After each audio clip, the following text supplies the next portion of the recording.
Mami, for today's video ay mag-i-steam tayo ng pompano. Oo, pompano naman ang i-steam natin at lagyan natin siya ng twist sa pag-i-steam. So tara, samahan niyo ako. Tingnan natin kung ano ang i-prepare natin para sa steam ng pompano.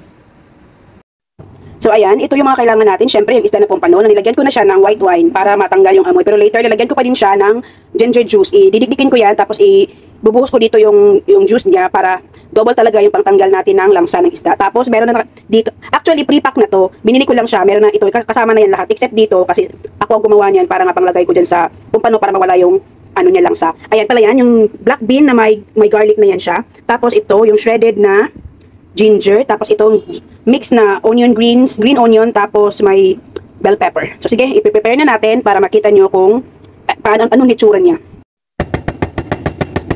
Ayan, tiniktik ko na yung luya.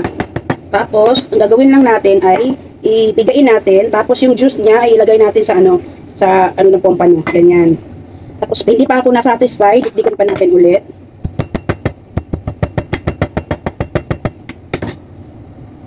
Ayan. Tapos, pagkatapos nito ay lagyan natin ng ground pepper. Pati yung tiyan. Tapos sa likod. Ganyan. Tapos, lagyan natin siya ng asin. Huwag naman masyadong maraming asin. Tapos, irarab lang natin siya sa katawan ng pompano. Golden pompano pala to. Tinanggal ko lang yung buto o yung buntot niya. Pero, yellowish yung ano niya dito. Ang tawag dito ay nakalagay doon na golden pompano. So, ayan. Ganyan na. So, ilagay yung ginger na dinikdik natin. Yung iba doon, ilagay natin sa tiyan. Tapos, yung iba, ilagay natin sa ilalim. Same thing nung nag-steam tayo ng isda last time. Tapos, ayun. Ilagay na din natin itong mga ginger. Ayan. Ganyan. I-spread nyo lang, kayo nang bahala. Tapos, ilagay nyo yung black bean na may garlic. Ganyan lang siya. Spread nyo lang. Kayo nang bahala mag-spread.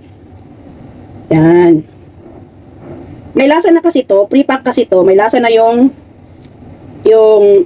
garlic black beans. Ayan. So, ano lang natin, simutin lang natin kasi sayang din naman yung lasa niya. So, ayan. Pagka ganyan na, ilagay nyo naman sa ibabaw yung green onion leaves at saka yung ganyan lang. Hindi naman kailangang artihan. O, ayan. Mekos-mekos nang kung saan-saang banda. O, ayan. Tapos na. Tapos, papakita ko sa inyo kung ano yung mukha niya. So, ganyan yung magiging mukha niya, natakpan na buong pompano. Tapos, syempre, ipapatong pa din natin to kasama sa pagluto natin ng rice sa rice cooker. Pinutulan ko pala to siya ng buntot kasi hindi na magkasya dun sa rice cooker namin. Pero usually, sa mga restaurant, hindi nila pinuputol yung mga buntot. So, ayan, nailagay ko na siya sa rice cooker. Takpan na natin at i-on na natin ang rice cooker natin. So, papakita ko sa inyo later kung ano ang itsura nito pagkaluto.